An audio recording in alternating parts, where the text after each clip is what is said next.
Жаркое африканское солнце безжалостно палило саванну, разливаясь по желтой траве золотыми потоками света.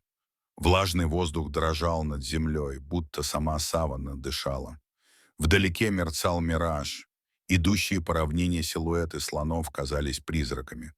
Среди них под защитой могучего стада шагал маленький слоненок. Он только недавно научился уверенно держаться на ногах и с интересом исследовал окружающий мир. Слоны неспешно двигались по знакомому маршруту, от одного источника воды к другому. Они были осторожны, внимательно слушали каждый звук, улавливали малейшие колебания земли. Матриарх, старая опытная слониха с огромными бивнями, вела стадо с чувством глубокой ответственности. Мать слоненка, молодая, но уже зрелая самка, шла рядом с малышом, время от времени ласково прикасаясь к нему хоботом. Но любопытство в сердце маленького слона было сильнее всего. Пока взрослые сосредоточились на выкапывании сочных корней, он заметил яркую бабочку, порхающую среди трав, и не удержался, бросился за ней. Сначала он просто чуть отошел, потом увлекся и оказался все дальше от стада. Он не чувствовал страха. Все вокруг было таким интересным: щебетание птиц, стрекот кузнечиков, вспархивающие стайки воробьев. Слоненок крутил хоботом траву, срывал листья и разбрасывал их, хлопал ушами, пугая кузнечиков, и веселился, как только может веселиться дитя, не зная об опасности. Тем временем в стаде началось беспокойство. Мать малыша подняла голову, огляделась, трубно позвала. Ответа не последовало. Она позвала снова, на этот раз громче и настойчивее. Другие взрослые насторожились. Матриарх подошла ближе, прижала уши, вытянула хобот, улавливая запахи. В воздухе чувствовалась тревога. Тем временем слоненок, оказавшись в незнакомой части саванны, начал замечать изменения. Трава становилась выше, теней становилось меньше. Звуки вокруг стихли. Даже стрекотание насекомых как будто исчезло. Слоненок остановился, приподнял голову и замер.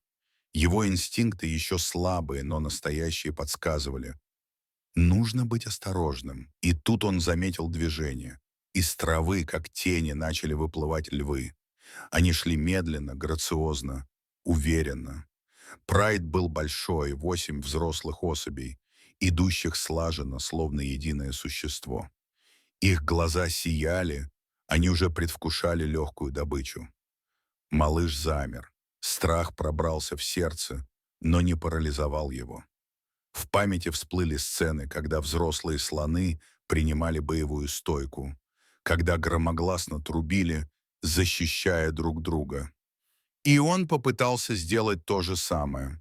Он поднял голову, расправил уши, начал хлопать ими и издавать тревожный хриплый звук. Его маленький хобот дрожал, но он поднял его вверх и размахивал в стороны. Первая львица приблизилась, прижавшись к земле. Она метнулась вперед, но в тот момент слоненок резко топнул ногой, подняв облако пыли, и громко затрубил. Львица остановилась. Обычно молодняк не сопротивлялся, но этот малыш вел себя иначе. Слоны — животные с могучей памятью и глубокими эмоциями.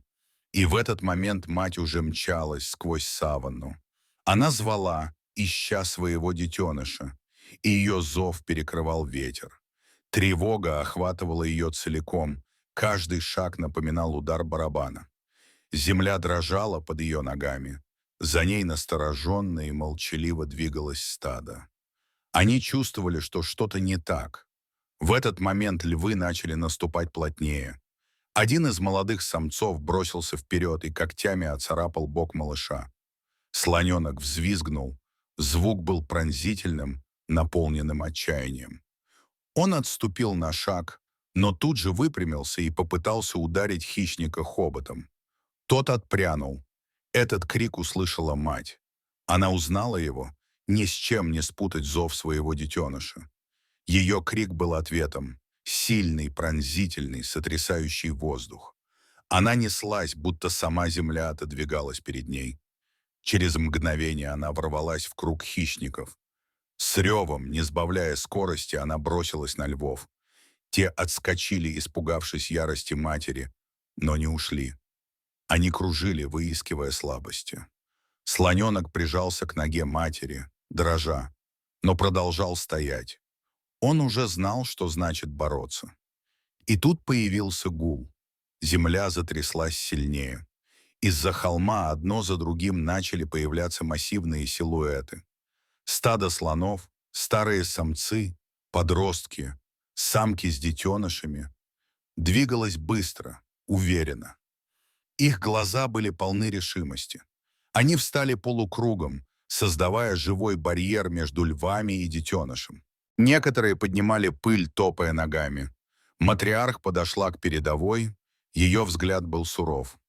Она медленно качнулась из стороны в сторону, угрожая хищникам.